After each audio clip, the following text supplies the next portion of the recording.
Assalamualaikum warahmatullahi wabarakatuh. Halo semuanya teman-teman, selamat malam. Selamat datang kembali di channel kesayangan kita, channel Ilo Ekstrim. Dan masih bersama saya Ilo dimanapun teman-teman berada. Semoga teman-teman selalu dalam keadaan sehat walafiat, tanpa kekurangan satu apapun. Amin, amin ya robbal alamin. Dan pada kesempatan yang baik ini kami akan membawakan kisah favorit kita semua, kisah Meranti. Dan tentunya dari penulis favorit kita semua, Om Ras. Kisah Meranti selalu menarik untuk disimak ya, apalagi kalau udah berkoalisi nih sama Rowan dan Robert. Wow. Tapi sebelum kita masuk ke dalam kisahnya, buat teman-teman mungkin yang belum subscribe, bisa diklik dulu tombol subscribe. Jangan lupa lonceng notifikasinya dinyalakan agar teman-teman selalu mendapatkan notifikasi dari konten-konten yang akan kami upload di setiap harinya. Dan kami juga ingin mengucapkan terima kasih ya kepada seluruh teman-teman yang sudah selalu setia hadir setiap harinya, yang sudah selalu mendukung kami, karena teman-teman kami selalu bersemangat berkarya di setiap harinya. Oke, gak pakai berlama-lama lagi, pasti udah gak sabaran kan untuk masuk ke dalam kisahnya. Kita langsung saja masuk ke dalam kisahnya. Bunuh horor on! Fitnah keji untuk keluarga Meranti. Kisah Meranti. Bisa mengenal Robert dan Rowan adalah hal yang membuat Ranti merasa bahagia. Kedua orang itu sangat baik. Meskipun masa lalu mereka terbilang sangat kelam, namun di balik semua itu ada alasan kenapa mereka bisa sampai seperti itu. Ranti tidak mempermasalahkan masa lalu mereka. Yang terpenting adalah sekarang mereka mau dan sudah berusaha untuk berubah menjadi lebih baik. Menurut penilaian Ranti, Robert adalah lelaki matang, berwajah tampan, dengan bentuk tubuh yang dibilang sangat gagah. Dia keren dalam segala hal. Namun kekurangannya adalah Robert seperti es, dia dingin dan tidak terlalu memahami perasaan lawan bicaranya.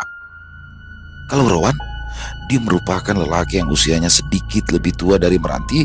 Dia tampan, kulitnya putih, dan bentuk tubuhnya tak kalah bagus dari Robert. Kelebihannya adalah Rowan lebih hangat dan bisa memahami perasaan lawan bicaranya. Kalau kekurangan Rowan, Ranti rasa Rowan tidak memiliki kekurangan. Dia sangat sempurna dalam segala hal. Entahlah, itu hanya penilaian Ranti yang baru beberapa hari tinggal bersama mereka.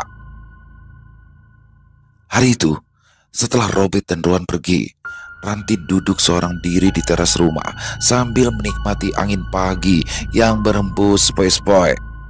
"Ranti, beli kopi," ujar seorang anak kecil yang datang tak dari mana. "Kopi apa?"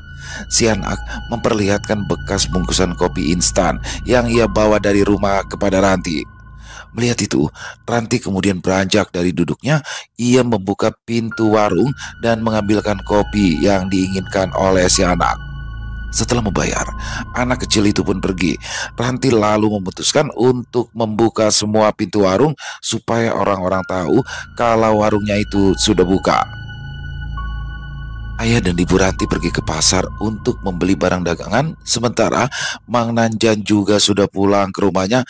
Jadi saat itu Ranti hanya seorang diri di rumahnya. Sepinya, ujar Ranti lalu merebahkan tubuh di dekat pintu rumah.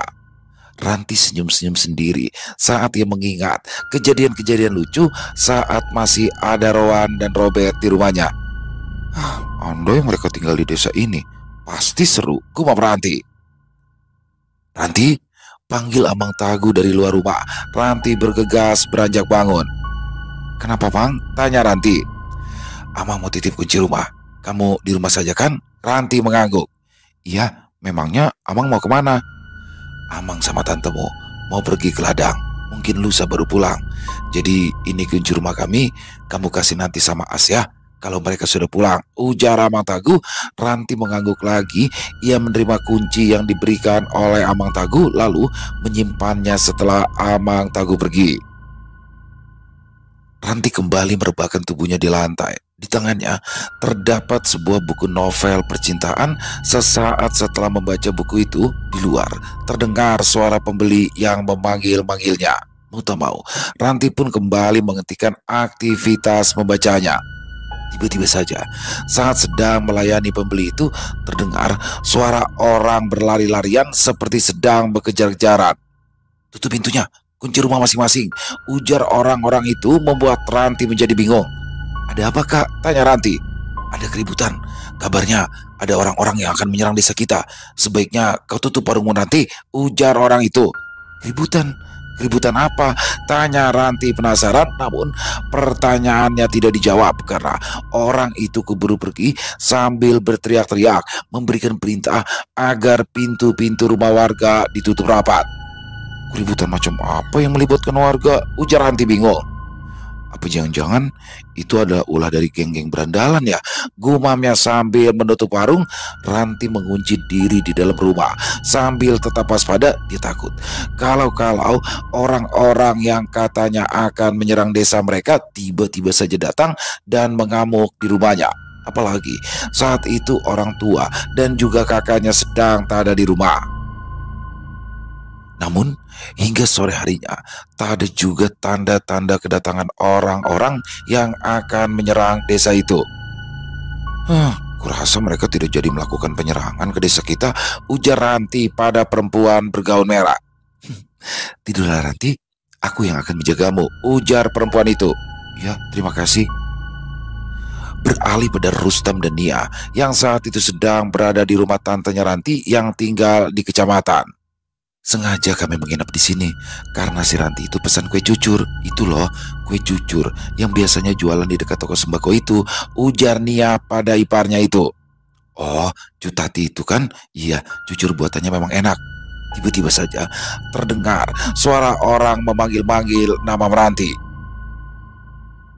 Meranti, Meranti, ujar suara itu dari arah pintu luar. Rustam yang saat itu sedang rebahan langsung beranjak saat mendengar ada orang yang memanggil-manggil nama anaknya. Saat pintu dibuka, terlihat Rion berdiri gemetar dengan wajah yang pucat. Rion, kamu kenapa? Tantenya Ranti bertanya. Merantinya ada cu, saya mau minta tolong. Meranti tidak ikut nak. Memangnya kamu mau minta tolong apa? Ujar Rustam. Paman saya sakit sudah 2 hari, perutnya juga bengkak, dan tadi beliau muntah darah banyak sekali, ujar Rion dengan suara bergetar. Waduh, Meranti ada di kampung. Dia tidak ikut kami ke sini, tapi Amang bisa menjemput Meranti untukmu, ujar Rustam. Saya saja yang jemput Meranti Mang, kebetulan saya bawa motor.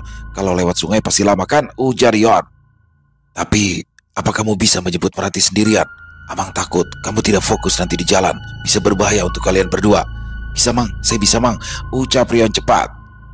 Rion ini yang dulu mengantar Ranti pulang saat kakak sakit waktu itu, ujar tantenya Ranti. Akhirnya Rustam pun mengangguk dan memperbolehkan Rion untuk menjemput Meranti. Setelah mendapatkan izin, Rion lantas berpamitan. Ia melajukan sepeda motornya menuju pelabuhan feri penyeberangan. Singkat cerita, Ranti yang sudah terlelap tidur itu dibangunkan oleh suara ketukan di luar jendelanya. Dengan mata yang masih setengah terpejam, Ranti lantas beranjak dari kasur. Siapa yang bertemu malam-malam begini? Gumam Ranti. Temanmu yang datang Ranti, jawab perempuan bergaun merah. Temanku, tanya Ranti bingung. Rowan, lanjutnya lagi. Ranti melangkah cepat menuju ke arah pintu. Ketika pintu dibuka, terlihat Rion sudah berdiri di sana. Rion? Ya, ini aku Ranti. Aku kemari ingin meminta bantuanmu, ucap Rion. Lalu ia menceritakan apa yang terjadi pada pamannya sampai akhirnya ia memutuskan untuk meminta tolong kepada Ranti. Baik, kalau begitu aku siap-siap dulu ya.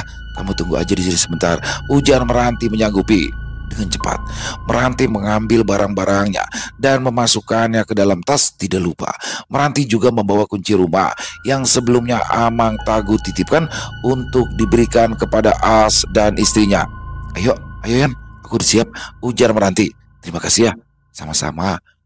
Motor yang dikendarai oleh Rion dan Meranti melaju kencang membelah kegelapan malam. Sekali, Ranti mengusap-ngusap kedua tangannya untuk menciptakan rasa hangat. Tak ada obrolan di antara mereka berdua. Rion? Ya, nggak apa-apa ya, ucap Ranti segan untuk mengajak Rion bicara. Ranti menundukkan kepalanya untuk menghindari angin dingin yang menghantam wajah. Namun entah kenapa tiba-tiba saja saat berada di tanjakan, Rion mengerem motornya dengan keras, membuat motornya merosot turun ke belakang. Ranti berteriak panik. Tanpa sadar, ia takut terjatuh. Itu langsung memeluk erat tubuh Rion. Untungnya, pemuda itu berhasil mengendalikan motornya. Rion bentak Meranti sesaat setelah turun dari motor. Maaf, maaf Ranti. Aku juga kaget. Tadi aku melihat ada orang yang berdiri di situ, ujar Rion dengan suara bergetar. Saat Ranti menoleh ke arah yang Rion tunjuk, ia pun juga melihat seorang nenek-nenek berambut putih berdiri di tanjakan tersebut. Nenek-nenek yang kamu lihat tadi, Rion? Tanya Meranti. Rion mengangguk. Dia masih ada di situ kah? Ujar Rion balik bertanya. Ya, kamu tunggu di sini sebentar. Aku mau tanya sama dia apa yang dia inginkan sampai-sampai hampir membuat kita celaka, ujar Ranti. Rion hanya melihat Ranti yang sedang berbicara seorang diri, namun dia tahu ada sesuatu yang sedang Ranti ajak bicara. Ternyata kau anak yang dia bicarakan itu, ujar si nenek. Maksud nenek apa? Menurut kabar yang aku dengar, masih ada 3 lagi temanmu. Di mana mereka sekarang? Ujar si nenek tanpa menjawab pertanyaan Meranti. Aku tidak tahu maksud nenek apa, tapi bisakah nenek memberikan kami jalan untuk lewat? Kalau kau mau, aku bersedia membantumu, ujar si nenek seraya menatap Meranti. Nenek ini dari mana? Aku rasa belum pernah aku melihat nenek di sekitaran wilayah ini. Rumahku di pohon besar di dasar jurang sana. Tidak terlihat dari sini karena tertutupi oleh pohon-pohon di pinggir jalan itu. Aku sengaja menghadangmu untuk membuktikan apakah itu benar kau atau bukan, ujar si nenek. Nanti, panggil Rion. Nek, aku harus pergi. Nanti kapan-kapan kita bertemu lagi ya, ujar Ranti seraya berbalik badan, hendak memberi isyarat pada Rion untuk meneruskan perjalanan. Yang Sarindit, itu namaku. Kapanpun kau butuh bantuan, panggil saja aku, ujar si nenek. Lalu kemudian sosok itu menghilang. Ranti menghela nafas panjang. Lalu setelah Rion berhasil sampai di atas tanjakan, mereka pun kembali melanjutkan perjalanan. Ranti terus saja memikirkan perkataan si nenek. Yang jadi pertanyaannya, siapakah makhluk atau orang yang membicarakan dia dan ketiga temannya itu hingga sampai terdengar oleh si nenek. Ranti, panggil Rion saat keduanya sudah sampai di atas feri penyeberangan. Ya Rion, kenapa kamu diam saja? Tanya Rion. Ranti langsung tersenyum dan menatap Rion. Ia berusaha untuk bersikap seperti biasa. Aku nggak apa-apa kok. Aku dengar kamu sudah tidak kuliah lagi ya? Tanya Ranti. Rion pun mengangguk. Ya, setelah orang tuaku meninggal dalam kecelakaan itu, aku tinggal bersama pamanku. Meskipun pamanku baik, tapi tetap saja aku merasa tidak enak untuk tetap melanjutkan kuliahku. Yang namanya numpang, kita kan harus sadar diri, betul tidak? Ranti mengusap pelan punggung Rion. Kata yang lain, kamu sudah kerja ya sekarang? Tanya Ranti. Sudah ya, meskipun cuma di CV, setidaknya aku bisa membiayai hidupku sendiri. Itu juga sudah alhamdulillah sekali Rion. Lumayan juga kan gaji di CV. Rion tersenyum. Ya, hanya saja impian yang dulu hampir kugapai, sepertinya sekarang aku harus merelakannya, ujar Rion sedih. Kamu bisa kok Rion, ada banyak jalan untuk menggapai impianmu, ucap Meranti. Rion tersenyum, matanya menatap mata Meranti. Kalau kamu yang menjadi impianku, apakah itu mungkin untuk digapai Ranti? Tanya Rion, yang membuat Meranti langsung terdiam. Secepat mungkin ia mengalihkan tatapan matanya ke arah sungai. Ranti lalu tertawa gugup. Ayo, sudah hampir sampai di pelabuhan, ujar Meranti. Lalu beranjak dari duduknya, dia memilih untuk tidak menjawab pertanyaan Rion tadi. Setelah sampai di rumah paman Rion, mereka pun lantas masuk ke dalam rumah. Tak terlalu banyak makhluk halus di sekitaran maupun di dalam rumah itu. Hanya ada satu makhluk berwujud seperti anak kecil, bertelinga runcing, berkepala botak, dan memiliki mulut yang sangat lebar hingga hampir ke telinga. Giginya runcing seperti gigi hiu. Makhluk itu berada tepat di atas perut pamannya Rion. Ranti menatap tajam pada sosok itu. Ranti meminta pada Rion untuk menghidupkan perapin. Setelah perapin disiapkan oleh Rion, Ranti lantas menaburkan kemenyannya. Ia juga mengasapi pisau kecilnya dan si perempuan bergaun merah muncul. Ranti memejamkan matanya. Lalu sesaat kemudian mereka pun sudah berada di alam yang berbeda. Makhluk yang tadi berada di atas perut pamannya Rion langsung ditangkap oleh si perempuan bergaun merah. Makhluk itu menggeram menatap Ranti. Namun Ranti sama sekali tidak merasakan takut. Setelah perlawanan yang tak seberapa dari si makhluk kiriman itu, akhirnya Meranti dan si perempuan bergaun merah bertemu dengan dukun yang merupakan tuan dari makhluk tersebut. Dukun itu merupakan seorang nenek-nenek yang semua giginya berwarna hitam. "Ambil kembali santetmu," ujar Meranti. Si nenek menggeleng. "Tidak bisa, dia memang pantas menerimanya," ujar si nenek. "Kalau begitu, saya terpaksa mengembalikannya pada nenek," ujar Ranti. "Coba saja kalau kau bisa," tantang si nenek. Ranti bersiap untuk menyerang, namun tiba-tiba saja ada hembusan angin diikuti suara aneh yang tiba-tiba saja muncul di belakang Ranti. Saat Ranti menoleh, ternyata yang datang itu adalah si nenek yang sebelumnya menghadang Ranti dan Rion di tanjakan. "Nyai," ujar nenek dukun itu lantas membungkuk hormat. Ranti tanpa kebingungan menatap si nenek yang tersenyum itu. "Turuti apa yang anak ini mau, maka aku akan membebaskanmu," ujar si nenek yang sebelumnya memperkenalkan diri dengan nama Diang Sarindit. "Baik Nyai," ucap nenek dukun tanpa penolakan. "Sekarang sudah selesai. Ayo, mari kita lanjutkan obrolan sebelumnya," ujar nenek Diang pada Ranti. Ranti mengangguk ragu. Ia mengikuti si nenek yang membawanya menuju ke sebuah rumah besar dengan banyak pelayan di dalamnya. "Ini rumah nenek?" tanya Ranti. "Iya, kau suka?" Ranti mengangguk. "Dari mana nenek mendengar kabar tentangku dan juga ketiga temanku itu, Nek?" tanya Ranti. "Dari salah satu dukun yang baru-baru ini membuat perjanjian denganku." "Dukun?" "Ya, banyak dukun yang sudah membuat perjanjian denganku. Bahkan mereka rela melakukan apapun asal mendapatkan apa yang mereka mau, walau itu harus mengorbankan darah mereka sendiri," ujar si nenek. Ranti menatap si nenek.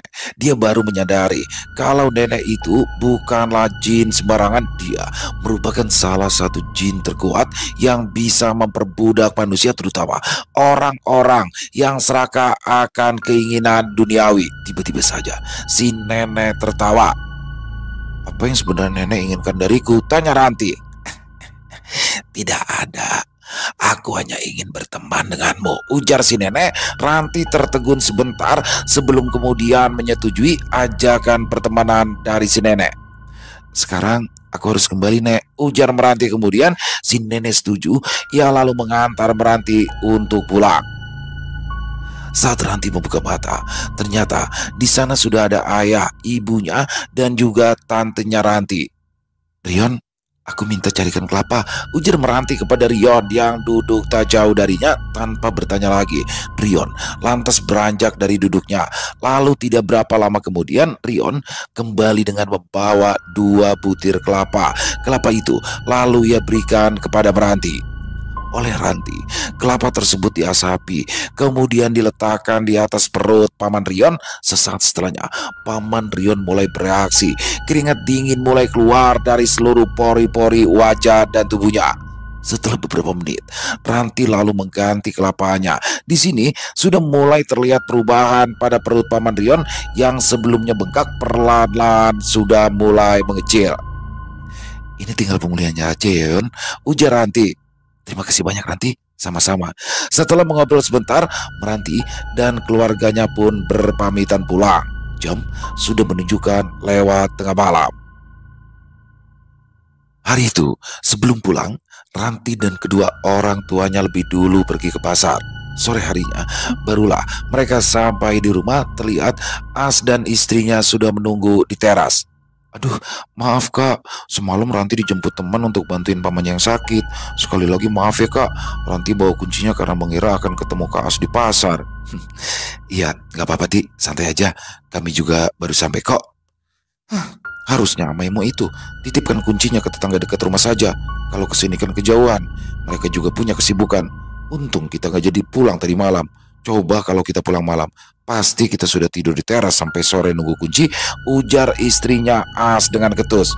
Maaf ya kak. Gak apa-apa, jangan diambil hati ya, ucap As sambil tersenyum.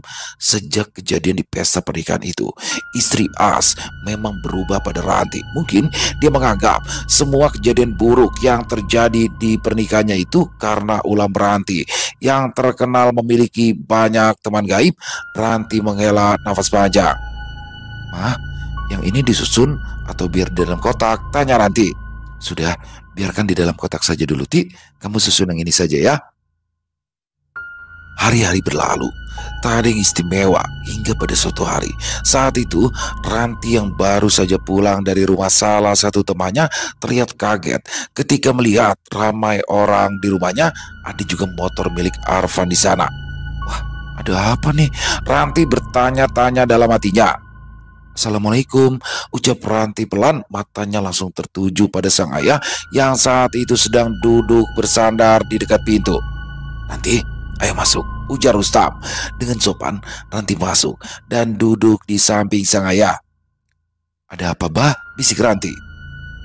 Arfan, dia ingin melamarmu, jawab Rustam dengan nada yang santai. Deg, mata Ranti langsung melotot dan beralih menatap Arfan yang terlihat menundukkan kepala. Ya Ranti, benar apa yang dikatakan oleh abahmu itu. Kami datang kemari untuk melamarmu. Kata abahmu tadi, kami disuruh untuk menanyakannya langsung padamu, ujar ayahnya Arfan yang membuat Ranti semakin gugup. Abah dan Mama ikut bagaimana kamu saja ya Ranti. Kalau kamu memang setuju, Abah dan Mama juga setuju. Tapi kalau kamu tidak setuju, ya kami tidak akan memaksa, ujar Rustam seraya menatap lembut pada anak gadisnya itu. Anu Bah, Ranti belum siap. Ranti inginnya Kak Awang yang menikah lebih dulu supaya tidak ada pelangkahan, kata Ranti pelan. Pelangkahan itu adalah kalau adiknya lebih dulu menikah, maka kakaknya dipercaya akan sulit untuk mendapatkan jodoh yang lebih parahnya bisa melajang sampai tua. Oh, masalah pelangkahan itu bisa kita akali Ranti, gampang saja itu, ujar ibunya Arfan. Ranti tertegun sebentar. Maaf Cu, Mang, Van, tapi Ranti pribadi memang belum siap untuk menikah. Ranti ingin menikmati hidup sendiri dulu. Lagi pula Ranti masih terlalu muda. Takutnya Ranti tidak bisa menjadi istri yang baik untuk Arfan. Karena dunia pernikahan itu bukan hanya tentang dua orang yang hidup bersama dalam satu atap. Masih ada banyak hal yang perlu Ranti pelajari tentang dunia pernikahan. Sebab Ranti hanya ingin menikah sekali saja untuk selamanya. Sekali lagi Ranti memohon maaf yang sebesar-besarnya ya kepada Amang, Ucu dan juga Arfan atas ketidaksiapan dan ketidaksopanan Ranti ini, ucap Ranti pelan. Raut wajah Arfan dan keluarganya terlihat langsung berubah. Ada kekecewaan dan juga kemarahan yang terlihat sangat jelas pada mereka. Ranti menduduk. Ia tak sanggup bertatap mata dengan Arfan dan kedua orang tuanya itu. Ya sudah Rus, kalau begitu kami pulang dulu, ujar ayahnya Arfan seraya beranjak dari duduknya. Saat para tamunya itu keluar, Ranti langsung masuk ke dalam kamar. Ranti, ya mah, jangan terlalu difikirkan ya. Kamu punya hak untuk menolak apapun hal yang membuat kamu tidak nyaman, ujar Nia seraya duduk di dekat anak gadisnya itu.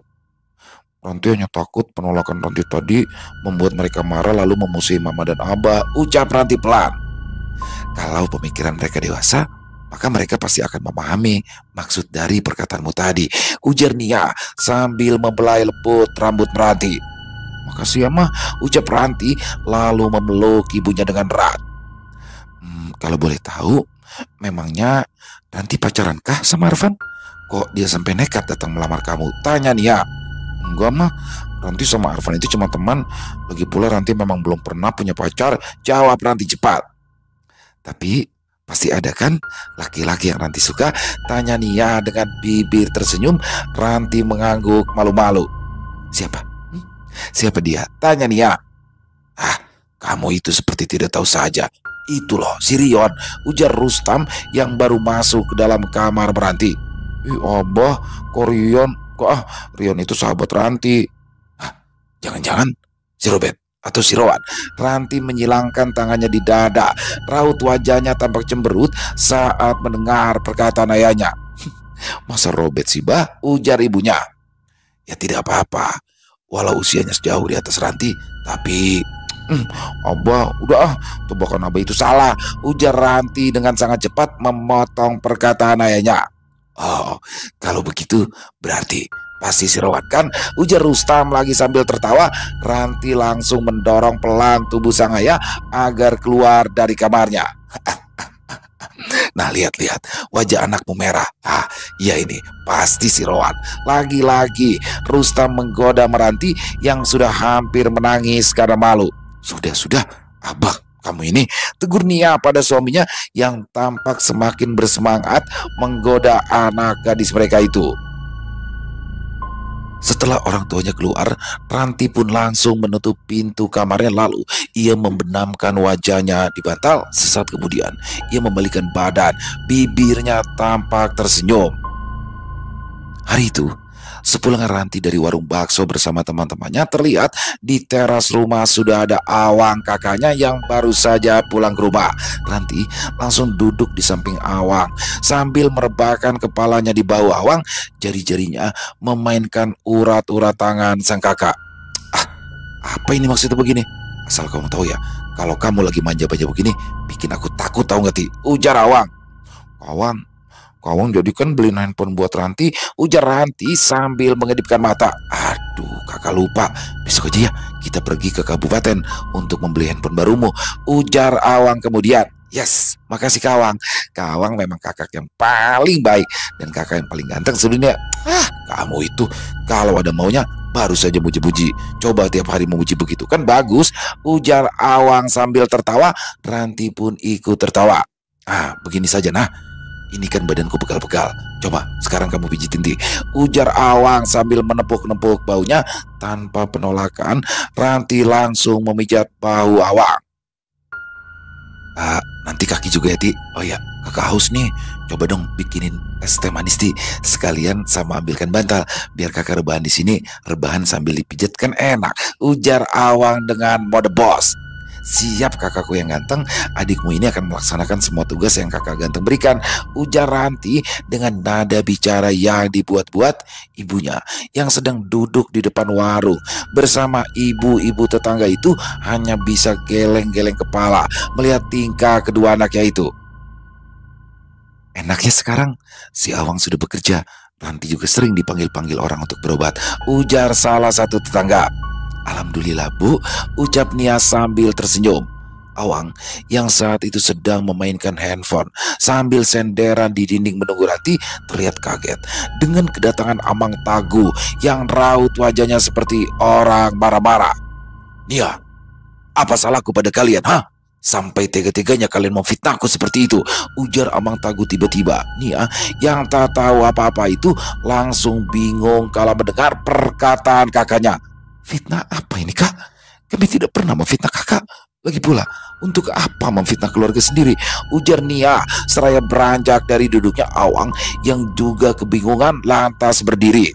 Tiba-tiba saja saat Ranti keluar membawa gelas yang berisikan es teh manis, Amang Tagu langsung mendekat dan hendak menampar Ranti. Awang dengan sigap menahan tangan pamannya itu.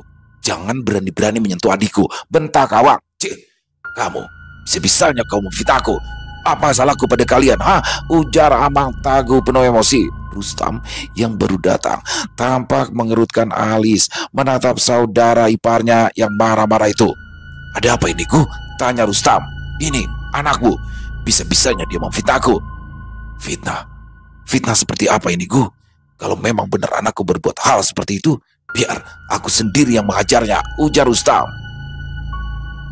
Dia mengatakan kepada orang-orang kalau aku menjual harta warisan yang Amai berikan pada Nia untuk acara pernikahan As. Dia juga yang menyebarkan gosip kalau menantuku itu adalah pelacur.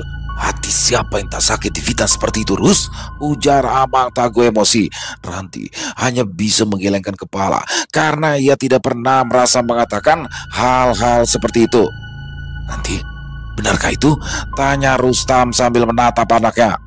Demi Allah, Bah, Ranti tidak pernah mengatakan hal sejahat itu, ucap Ranti hampir menangis. Hei, jangan bersumpah atas nama Tuhan untuk menutupi mulut musuhmu itu, bentak Amang Tagu. Awang memeluk dan mengusap bau adiknya untuk memberikan rasa tenang.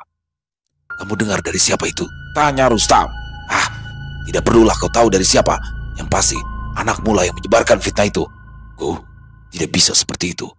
Ini adalah masalah besar dan harus diselesaikan. Kalau perlu, kita panggil semua orang yang terlibat, ujar Rustam. Iya, Mang. Kalau Amang hanya mengatakan itu tanpa bukti, itu sama saja penuduhan. Kita ini negara hukum, Mang. Polisi pun tidak akan mau bergerak kalau tidak ada bukti yang valid, ujar Awang menimpali. Kalau memang anak kami terbukti bersalah, tuntutlah dia secara adat. Kami siap untuk membayar konsekuensinya, walaupun harus dijauhi warga desa. Amang Tagu terdiam. Ia terlihat berpikir sejenak. Baik, ayo kita panggil semua orang yang terlibat dan juga saksinya, ujar Amang Tagu. Kemudian Amang Tagu lalu pulang tanpa permisi. Rustam menghela nafas panjang. Aku nggak percaya deh, Ranti berani mengatakan itu semua, ujar ibu-ibu tetangga. Mereka berbisik satu sama lain.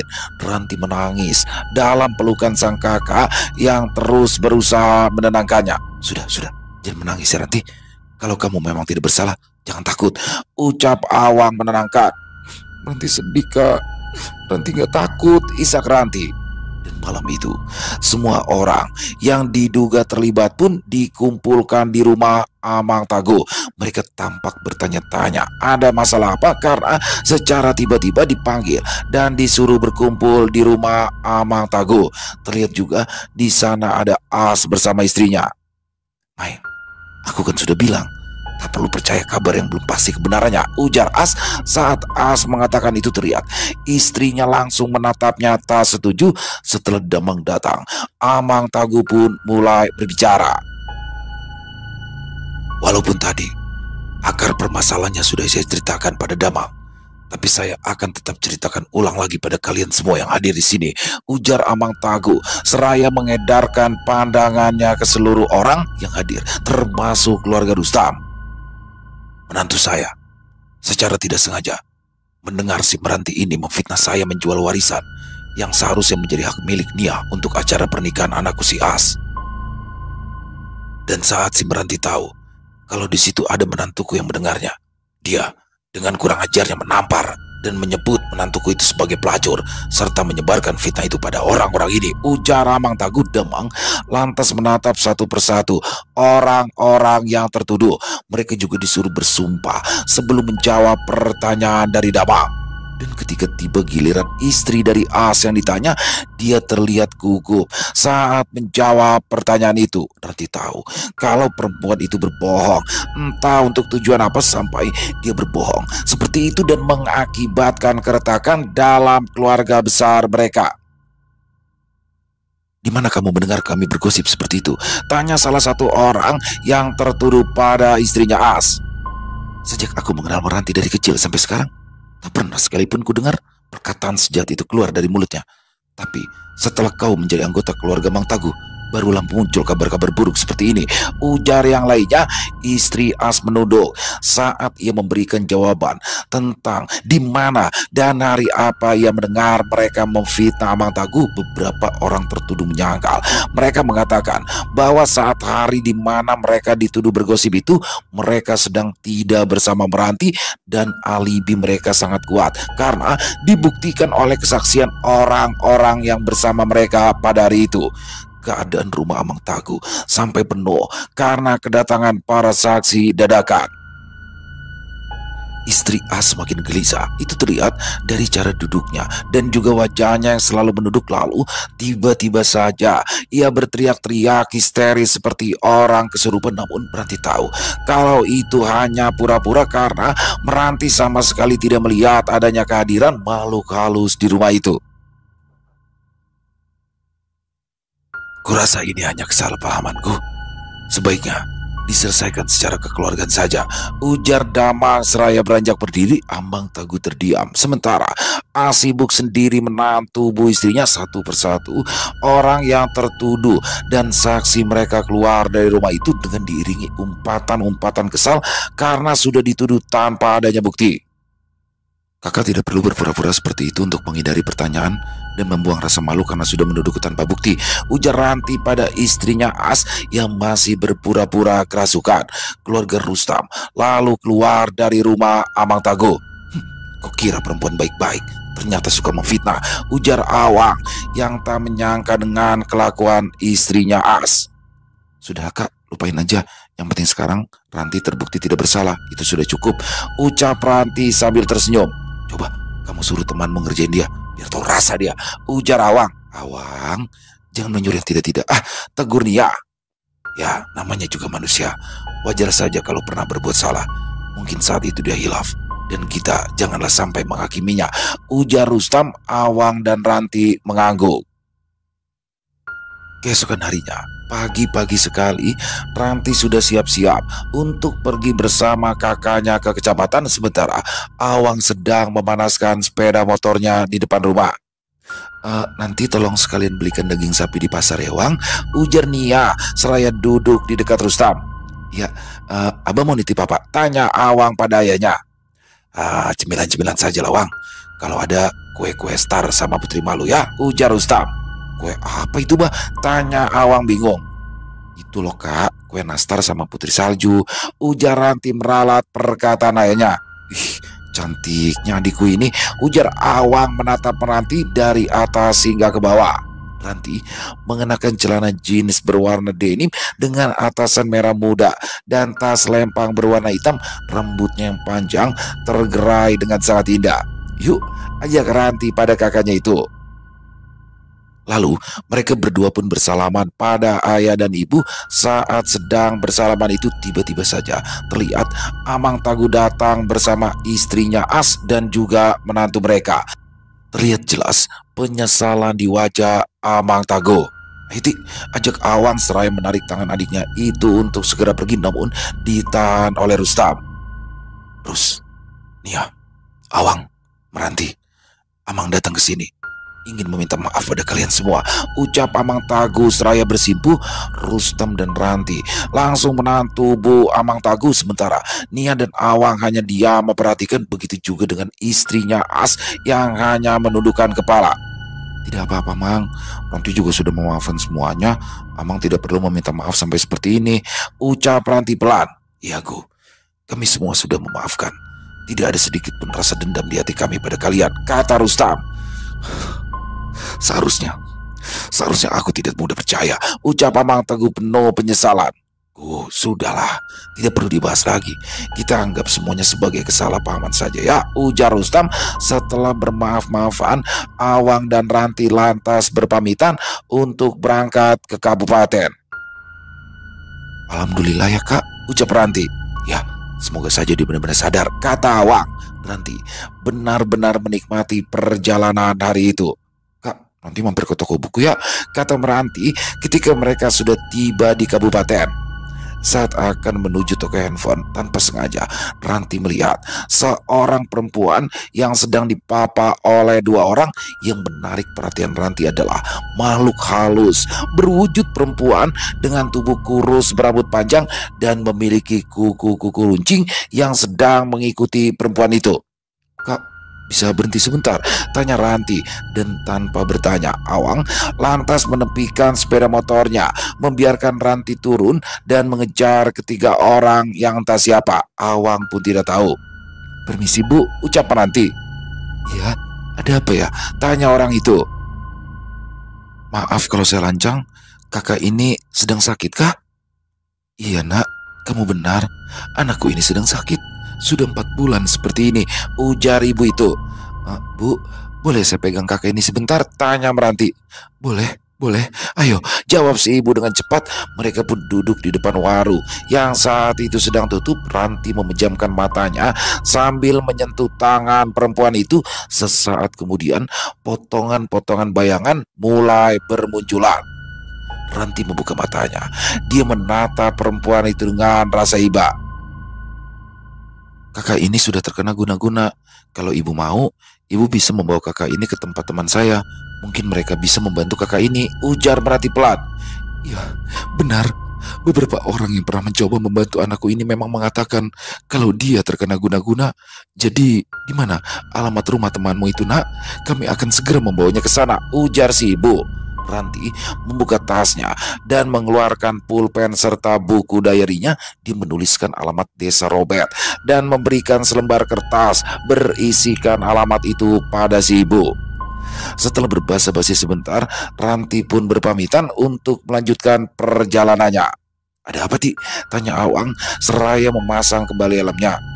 "Kakak-kakak yang di papa itu sakit, Kak." Ranti melihat ada makhluk halus kiriman yang terus mengikutinya, jawab Ranti lalu naik ke atas motor. "Kamu nggak takut? Hah? Kalau dikira bohong, nyamperin orang tiba-tiba begitu saja?" tanya Awang. "Enggak, kan nanti niatnya bantu. Kalau mereka tidak mau ya nggak masalah. Yang penting kan Ranti sudah mengatakan hal yang sebenarnya sama mereka."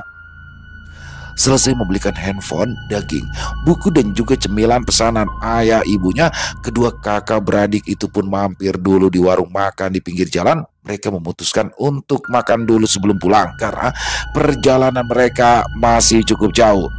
"Kak, beli martabak ya?" "Wah, tadi kan kamu sudah beli macam-macam. Nanti sampai di rumah nggak kemakan, kan sayang." "Pasti nanti makan, tenang aja, Kak." Akhirnya mau tak mau Awang pun terpaksa menurut. "Ah, sudah nggak ada lagi kan yang mau dibeli?" tanya Awang. "Ya, Kak, ayo kita pulang." Awang hanya tersenyum mendengar Ranti bernyanyi riang di belakang. Tampaknya Ranti senang sekali dengan handphone yang Awang belikan. Namun saat mereka memasuki kawasan jalanan yang kiri dan kanannya hutan, Ranti langsung terdiam. Dia berpegangan erat pada jaket kakaknya itu. "Kenapa, Ti?" tanya Awang. "Takut," jawab Ranti. "Takut? Takut apa? Temanmu itu kan hantu semua." "Bukan takut hantu, Kak. Ranti itu lebih takut sama manusia, takut begal, rampok, dan orang-orang jahat." Mendengar perkataan Ranti seperti itu, Awang langsung menelan liurnya. Dimulai kepikiran dengan apa yang Ranti katakan. "Ah, sudah, jangan mikir yang aneh-aneh," ujar Awang yang entah kenapa perasaannya mendadak tidak enak. Tiba-tiba saja dari arah belakang ada sebuah motor lain yang melaju kencang. Ranti semakin erat berpegangan pada jaket kakaknya. "Berhenti!" bentak orang itu sambil mengacungkan parang pada keduanya. Ranti gemetar. Ia benar-benar tak menyangka kalau apa yang baru saja ia pikirkan malah menjadi kenyataan begitu. Awang yang takut jika orang-orang itu melukai Ranti lantas tanpa berpikir dua kali langsung menuruti perintah dari mereka. Awang turun dari motor dengan mengangkat kedua tangannya diiringi Ranti yang juga melakukan hal yang serupa. Saat salah satu orang itu bersiap untuk membawa sepeda motor milik Awang dengan sigap, Awang menendang orang tersebut. Perkelahian antara Awang dan orang itu pun tak bisa lagi dihindari. Tak berapa lama kemudian datang tiga orang lainnya dengan menggunakan sepeda motor tanpa plat nomor. Secara bersama-sama orang-orang yang membawa senjata tajam itu menyerang Awang yang hanya melakukan pembelaan menggunakan tangan kosong. Sejauh ini Awang berhasil menghindar dan menyerang hingga salah satu orang itu tumbang. Tapi tiba-tiba saja Awang menjadi lengah saat melihat adiknya terancam. Kelengahan itu mengakibatkan tangan kanan Awang terkena tebasan senjata tajam hingga menyebabkan tangannya hampir putus. Awang terjatuh ke tanah. Ia mengerang kesakitan. Ranti yang panik dan ketakutan langsung menyebut sebuah nama. "Diang Sarindit!" panggil Ranti tanpa sadar. Bibir dan tubuhnya gemetar. Tangisnya seketika pecah. Tiba-tiba saja angin berembus dengan kencang. Ranti merasa tubuhnya menjadi ringan. Ia bisa merasakan tubuhnya bergerak sendiri seperti ada yang mengendalikan. Saat tersadar, Ranti sudah tidak mendapati siapa-siapa lagi di sana selain kakaknya yang kesakitan.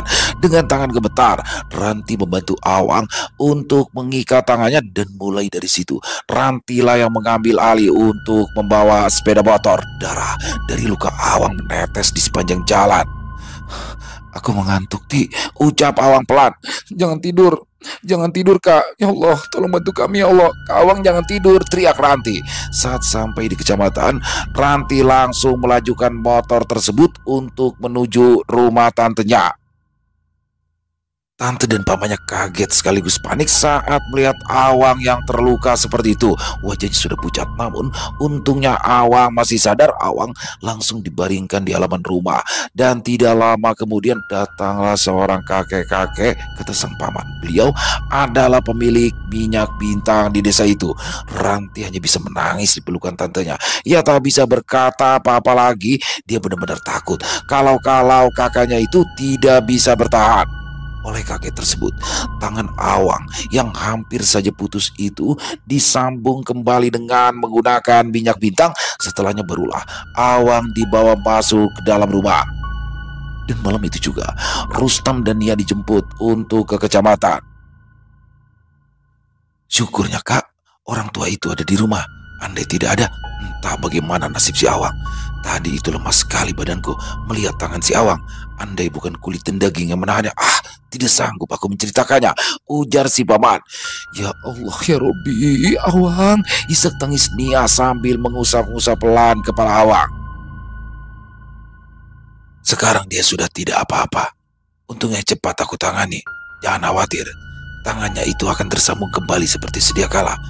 Orang yang kecelakaan parah sampai batok kepalanya hancur pun bisa selamat dengan minyak bintang ini. Apalagi anakmu, cuma tangannya saja yang hampir putus, ujar si kakek. Tak henti-hentinya Rustam berterima kasih kepada si kakek. Jalanan menuju kabupaten itu sekarang memang berbahaya. Begal-begal itu kalau sampai kena tangkap orang kampung, lebih baik langsung dihabisi saja, ujar si kakek. Kemarin suaminya si Fitra yang kena, motornya habis di bawah begal, lanjut si kakek bercerita. Hari-hari berlalu, Awang hanya disuruh untuk full beristirahat, padahal ia sudah bisa untuk makan sendiri dan berganti pakaian sendiri. Ranti sampai takjub karena apa yang dikatakan oleh si kakek benar adanya. Tangan Awang sembuh dengan cepat, bahkan menurut Awang sudah tidak ada rasa sakit lagi di tangannya. Aku tidak jadi hantu kan, Ma? Tanya Awang hari itu setelah mengetahui kalau dirinya sembuh berkat minyak bintang. Selesai. Wow, luar biasa. Kisah dari Om Ras. Kisah dari tanah Kalimantan selalu menarik untuk disimak ya teman-teman ya. Dan di sini bagaimana banyak sekali nih. Jadi dalam satu kisah ini kaya banget nih materinya nih. Luar biasa memang Om Ras ya. Bagaimana dalam satu sesi ini ada fitnah untuk keluarga Meranti. Ada juga bagaimana Meranti didatangi oleh sosok nenek-nenek yang ingin berteman, dalam tanda kutip ya, berteman dengannya.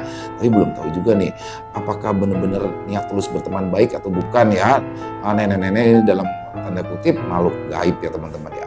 Dan juga bagaimana di sini Meranti dituduh oleh istri dari As ya. As itu adalah sepupunya. Nggak ngerti nih motivasinya cewek itu apa sih, pengen Meranti orang yang baik, banyak bantu dia, malah digituin. Dan juga bagaimana Meranti dilamar nih, waduh, dilamar sama temennya, karena memang Meranti baik, cantik, siapapun pasti suka dong sama Meranti cowok ya.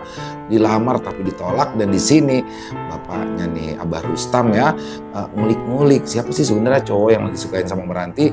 Ditanya Robert, wah ternyata bukan, tapi Rowan. Ternyata Rowan nih, waduh, ternyata Meranti suka sama Rowan, tapi belum tahu ya apakah Rowan juga menyukainya. Tapi kalau Rowan sih udah pasti nyukainnya nih ya.